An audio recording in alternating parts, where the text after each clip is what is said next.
এখন আরেকটা ফিতনার সম্মুখীন, ফিতনা তো বারবার ছড়াইতেছে।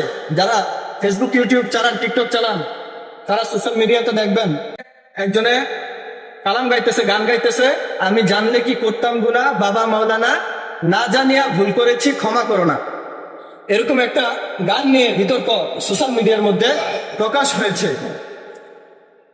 এই সোশ্যাল মিডিয়ায় এই জিনিসটা নিয়ে প্রকাশ হওয়ার পর দুইটা দল বিভক্ত হয়ে গিয়েছে।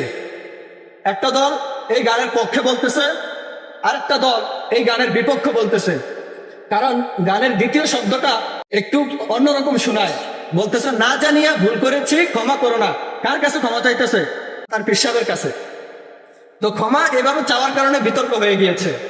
এখন আমি কারো পক্ষ নিব না, আমরা বিবেক দিয়ে বিচার করব। এইখানে দুইটা দৃষ্টিকোণ হতে পারে।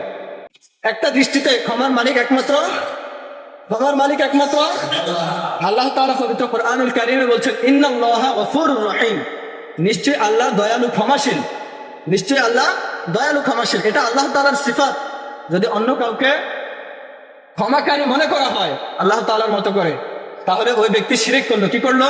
শিরিক করলো। ওই দিক থেকে এই বিষয়টা হারাম এবং মুশরিক হয়ে যাবে। আবার আরেকটা দিক থেকে হালাল, আরেকটা দৃষ্টিকোণ থেকে। সেটা কোন দৃষ্টিকোণ?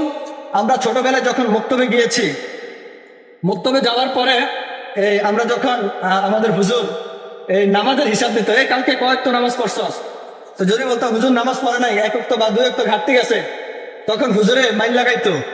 বলতাম হুজুর মাফ করে দেন, হুজুর মাফ করে দেন। এখন নামাজ পড়ি না, আল্লাহর বিধান অমান্য করছি, হুজুরের কাছে মাফ কেন চাইলাম? তাহলে হুজুর আমার জিম্মাদার ছিল, হুজুর আমার জিম্মাদার ছিল, দায়িত্ববান ছিল। কারণ আমাকে যদি হুজুর শিক্ষা না দেয়, তাহলে হুজুর আল্লাহ তাআলার দরবারে জবাবদিহি করতে হবে কি হবে না?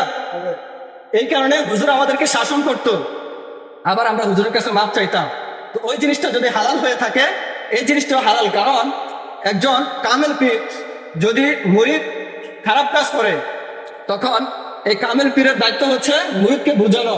যদি বুঝানো না হয়, শাসন করা না হয়, রাগ না করা হয়, জিদ না দেখানো হয়, তখন এই মুরিদ যদি কোনো গুনার কাজ করে, তখন এই পীরের, এই মুরিদের গুনার দায়ভার পীরের। আর এই কারণে ওই দৃষ্টিকোণ থেকে যদি ওই গায়ক বলে থাকে যে না জানিয়ে ভুল করে যে ক্ষমা করে না, আপনি তো আমার দায়িত্বে আছেন, আপনি মাফ করে দেন, আল্লাহ তাআলা আপনার রসুলে আমাকে মাফ করে দিবে। এখন কথা হচ্ছে দৃষ্টিকোণ দুইটা। একটা হচ্ছে যদি আপনি আল্লাহ যেমনিভাবে ক্ষমাকারী ওইভাবে যদি আপনি বলেন, তাহলে আপনি শিরক করেছেন।